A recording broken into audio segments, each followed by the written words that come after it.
Top quality और consistent performance के लिए सिर्फ सिल्वर पंप नाम याद रखना। રાહુલ ગાંધીને લઈ અર્જુન મોઢવાડિયાનો મોટો દાવો છે। રાહુલ ગાંધી સતત ગુજરાત કોંગ્રેસના નેતાઓનું કરે છે અપમાન। સતત 12 વર્ષથી રેસના ઘોડા અને વરઘોડાના ઘોડાની કરે છે વાતો। તમે 12 વર્ષમાં ઓળખી ન શક્યા, મતલબ ખોટ અસરવારમાં જ છે। રાહુલ ગાંધીએ કોંગ્રેસને વિરોધ પક્ષને લાયક પણ નથી રહેવા દીધી। આવી જ ભાષા ચાલુ રાખશે તો કોંગ્રેસ નાબૂદ થઈ જશે, તેમ અર્જુન મોઢવાડિયાએ જણાવ્યું છે। 12 વર્ષ થયા છતાં રાહુલ ગાંધી હજી ગુજરાત કોંગ્રેસમાં રેસના ઘોડા છે એની ખબર એમને ન પડતી હોય તો એનો મતલબ એ છે કે ઘોડા તો બરોબર કદાચ હશે, પરંતુ ઘોડા ઉપરનો જે અશ્વાર છે એને ખબર પડતી નથી કે રેસના ઘોડા કોણ છે અને વરઘોડાના ઘોડા કોણ છે, કે એને ગુજરાતની રાજનીતિને અને ગુજરાતના લોકોની સમજ નથી, એટલે વારંવાર ગુજરાતમાં આવી અને આ પ્રકારના નિવેદન કરે છે। ખરેખર તો એને આત્મખોદ કરવી જોઈએ કે એમના પછી રાહુલ ગાંધી આવ્યા પછી ગુજરાત કોંગ્રેસ નહીં, આખા દેશની કોંગ્રેસ વિરોધ પક્ષને લાયક પણ નહોતી રહેવા દીધી, એટલી હદ સુધી તળિયે પહોંચી ગઈ છે।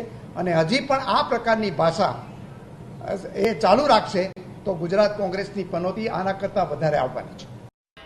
અર્જુન મોઢવાડિયા પ્રહાર પર કોંગ્રેસનો વળતો વાર। અર્જુન મોઢવાડિયાને સત્તાની લાલસા છે તેમ અમિત ચાવડાએ જણાવ્યું છે।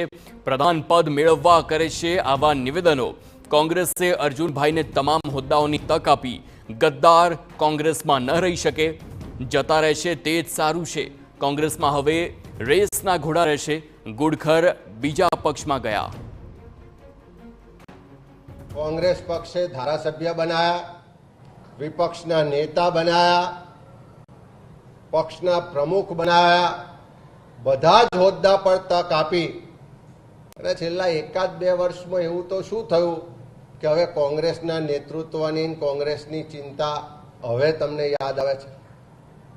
અને જે ગદ્દારો હતા, કયા ઉદ્યોગ ગૃહોમાંથી કોના કોન્ટ્રાક્ટો ચાલતા હતા, કોની ક્યાં ખટારા ચાલતા હતા, કોની ક્યાં મિલીભગત હતી, એ આખું જગ જાહેર છે।